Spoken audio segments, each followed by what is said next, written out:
How we prepare for a property showing. When a client wants to see a property, we take several important steps to ensure you have all the information that you need. The first thing that we do is we find the property on MLS, and we're going to look through the pictures and read the public and agent remarks. Then we're going to call the agent and ask a series of questions. Is the property still available?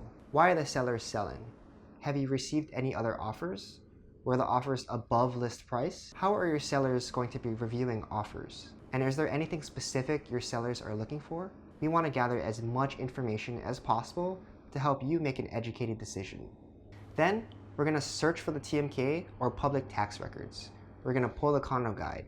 We're going to pull the permits, the tax info, and then we're going to run a comparative market analysis to see if it's overpriced or underpriced.